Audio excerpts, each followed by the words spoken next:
এই গ্র্যান্ড প্যালেসের পার্কে হাঁটতে হাঁটতে আমরা এখানে চলে এলাম। রাস্তা পেরোলেই পৌঁছে যাব ওয়াট 4 বা ওয়াট পোটারামের কাছে। সকাল 8টা থেকে বিকেল 7:30 পর্যন্ত এই মন্দির জনসাধারণের জন্য খোলা থাকে। পার হেড 300 ওয়াট করে টিকিট কেটে ঢুকে পড়লাম ওয়াট 4 বা ওয়াট পোটারামে। সামনে যে বিল্ডিংটি দেখা যাচ্ছে সেটির নাম বিহার বা বিহানে। এখানেই রয়েছে সেই বিখ্যাত রিক্লাইনার বৌদ্ধ মূর্তি। ম্যাপে ডিটেলসে কোন দিক দিয়ে তোমরা ঢুকবে, কি করবে সেটা বুঝে নেওয়া যায়। বিহার বা বিহানে ঢোকার মুখে এই সবুজ থলেগুলোতে নিজেদের জুতো ভরে নিজেদের ক্যারি করতে হয়। একদিকে ভালোই, জুতো হারাবার কোনো সম্ভাবনা নেই।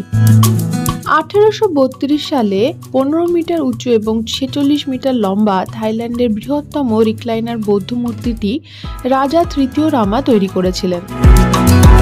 1688 থেকে 1703 খ্রিস্টাব্দে আয়ুত্থায়া যুগে রাজা ফেত্রাচার আমলে এই মন্দির নির্মাণ করা হয়েছিল বলে মনে করা হয়। 1767 সালে বার্মিজদের হাতে আয়ুত্থায়া ডায়নাস্টির পতন হলে রাজা তাকসিন রাজধানী থোনবুরিতে স্থানান্তরিত করেন।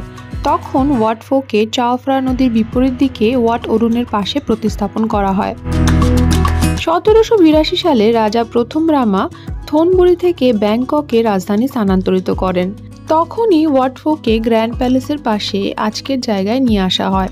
রাজা প্রথম রামাই আয়ুত্থায়া, সুখোথাই এবং থাইল্যান্ডের বিভিন্ন পরিত্যক্ত মন্দির থেকে বৌদ্ধ মূর্তিগুলো উদ্ধার করেন এবং তার অনেকাংশই ওয়াট 4তে নিয়ে আসেন।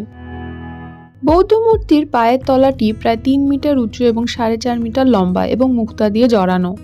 108টি সাজানো প্যানেলের বিভক্ত এই মূর্তির প্রতি পায়ের কেন্দ্রে রয়েছে একটি শক্তিবিন্দু বা চক্র।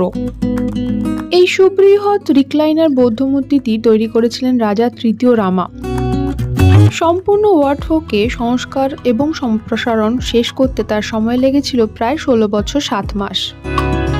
বৌদ্ধ মূর্তির পেছন দিকে করিডোরে রাখা রয়েছে 108টি ব্রোঞ্জের বাটি, যা বুদ্ধের 108টি শুভ চরিত্রের প্রতিনিধিত্ব করে।